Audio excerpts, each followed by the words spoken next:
SP news కి స్వాగతం. గోకవరం మండలం ప్రెస్ క్లబ్ అధ్యక్షులుగా సేవలు అందించిన శ్రీ రౌతు పండు గారు హార్ట్ స్ట్రోక్ కారణంగా ఇటీవల పరమపదించారు. ఆయన జర్నలిజం రంగంలో ఎంతో కాలం సేవలు అందిస్తూ సమాజ సమస్యల్ని వెలుగులోకి తీసుకొచ్చిన నిబద్ధత కలిగిన పాత్రికేయుడుగా అందరి మనసుల్లో ప్రత్యేక స్థానం సంపాదించారు. మరణానికి ముందు చివరి క్షణాల్లో కూడా ఆయన చూపిన సేవాభావం అందరికీ ఆదర్శంగా నిలిచింది. తన మరణం అనంతరం తన శరీరాన్ని హాస్పిటల్కు దానం చేయాలని కుటుంబ సభ్యులకు సూచించారు. వైద్య విద్యార్థుల విద్యాభ్యాసానికి తన శరీరం ఉపయోగపడాలని భావించి మరణ అనంతరం కూడా సమాజానికి ఉపయోగపడాలని మహోన్నత ఆలోచనతో ఈ నిర్ణయం తీసుకున్నారు. అలాగే శ్రీ రౌతు పండు గారి జ్ఞాపకార్థంగా ఆయన నివాసానికి వచ్చిన ప్రతి ఒక్కరికి కుటుంబ సభ్యులు మరియు ప్రెస్ క్లబ్ సభ్యులు ఒక మొక్కను అందించారు. గోకవరం మండల ప్రెస్ క్లబ్ అధ్యక్షులు రౌతు పండు గారు మరణం అందరికీ చాలా లోటు. మరి వారి కుటుంబ సభ్యులకు, మరి పాపకి, అబ్బాయికి, వారి భార్యకి భగవంతుడు ఎంతో మనోధైర్యం నింపాలని కోరుకుంటూ, జనన మరణాలు అనేవి సహజం. ప్రతి క్షణం మరి భూమి మీద ఎంతోమంది జన్మిస్తూ ఉంటారు, ఎంతోమంది మరణిస్తూ ఉంటారు. కానీ రౌతు పండు గారు మరణించినా సరే జీవించినట్టే. వారు తీసుకున్న నిర్ణయాన్ని బట్టి ఆయన జీవించినట్టే లెక్క.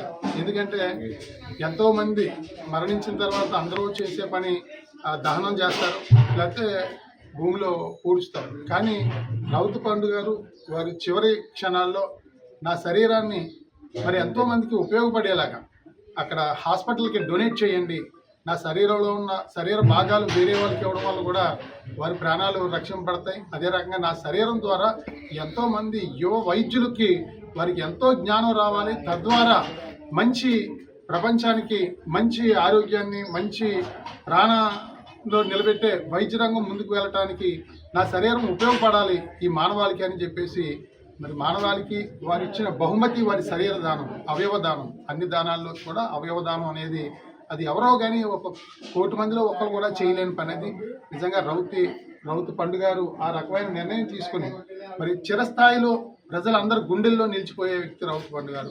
వారు ప్రెస్ క్లబ్ అధ్యక్షుడిగా కూడా ఎన్నో సేవలు చేస్తూ మరి గోకవరం మండలంలో కానీ, జగ్గంపేట నియోజకవర్గంలో కానీ అనేక సేవా కార్యక్రమాల్లో పాల్గొనడం కానీ, అనేక ప్రజా సమస్యల మీద అక్కడ ప్రజలందరికీ కూడా సమస్యల మీద వారు వాయిస్ వినిపించడం కానీ, మరి స్వార్థం లేకుండా నిస్వార్థంగా ప్రజాసేవ చేసినటువంటి వ్యక్తి మహాపురుషుడు రౌతు పండు గారు. ఈ సందర్భంగా వారికి అందరూ కూడా ఘన నివాళులు అర్పిస్తూ రౌతు పండు గారిని అందరూ ఆదర్శంగా తీసుకోవాలని చెప్పేసి ఈ సందర్భంగా తెలియజేస్తూ, జోహార్ రౌతు పండు గారు, జోహార్ జోహార్, జోహార్ జోహార్, జోహార్ జోహార్, జోహార్ జోహార్.